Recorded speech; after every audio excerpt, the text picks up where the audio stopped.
अब दोस्तों इस वीडियो में हम तीसरा क्वेश्चन क्लियर करने वाले हैं कि तो चलिए इसे पढ़ लेते हैं।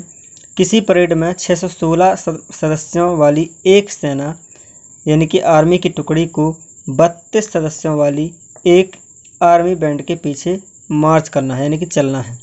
दोनों समूह को समान संख्या वाले स्तंभ में मार्च करना है। उन स्तंभों की अधिकतम संख्या क्या है जिसमें भी मार्च कर सकते हैं। तो सवाल को थोड़ा ध्यान से पढ़ने की ज़रूरत है दोस्तों। किसी परेड में कोई परेड हो रही है जहाँ पर 616 सदस्यों वाली एक सेना की टुकड़ी है, ठीक है ना। यानी कि एक ग्रुप बना हुआ है तो उसमें 616 सदस्य हैं कि टुकड़ी को 32 सदस्यों वाले एक आर्मी बैंड के पीछे मार्च करना है। यानी कि 616 का एक अलग समूह है बड़ा वाला और एक 32 लोगों का समूह है छोटा वाला।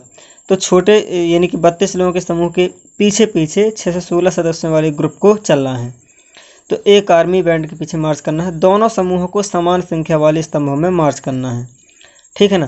तो यानी कि दोनों समूहों को समान संख्या वाले स्तंभों में मार्च करना है।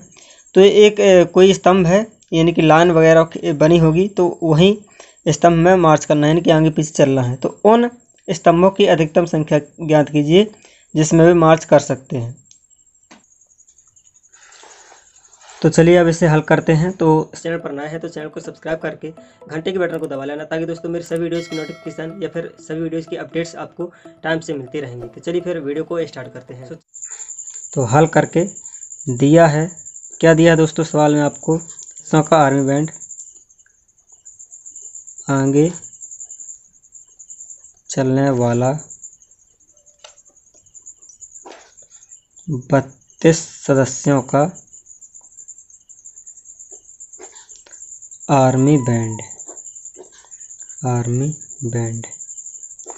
व पीछे चलने वाला, पीछे किसे चलना है दोस्तों, पीछे चलने वाला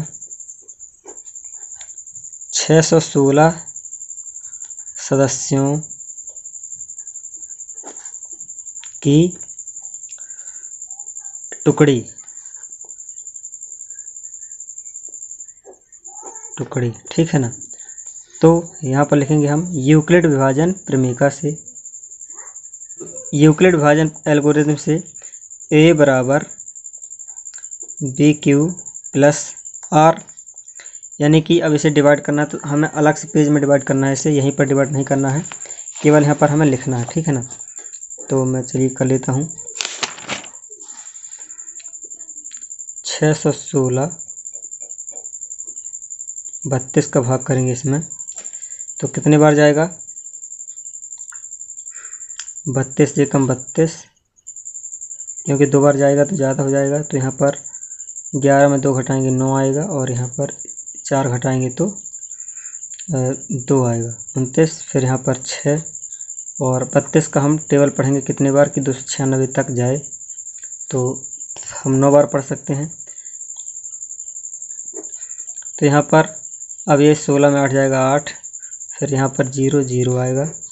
तो यहाँ आप देख सकते हैं कि हमारा जो A है A 616 है और B हमारा निकल कर आता है 32 और ये हमारा Q है, ठीक है ना। और ये हमारा जो 8 बचा है ये R है, रिमाइंडर है। तो चलिए फिर हम सेट कर देते हैं इससे समीकरण में। तो 616 बराबर 32 गुणा 19 प्लस 8, इतना ही आया है ना, ये ऐसे इतना ही आया है, ठीक है। अब आपको दो संख्याओं को लेना है, 32 और 8 को यहाँ से, ठीक है, इन दोनों को लेना है।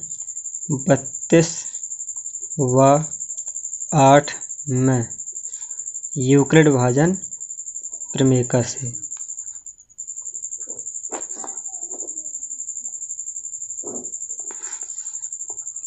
प्रमेय या एल्गोरिथम से।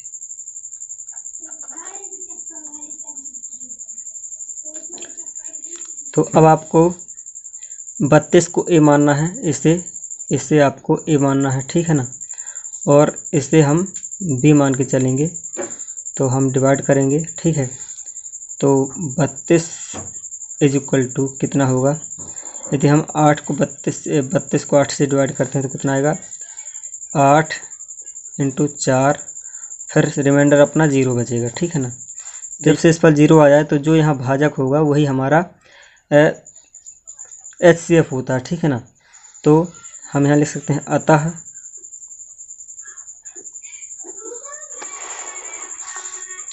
हमें शेषफल 0 प्राप्त हो गया है, इसलिए स्तंभों की कुल संख्या 8 है।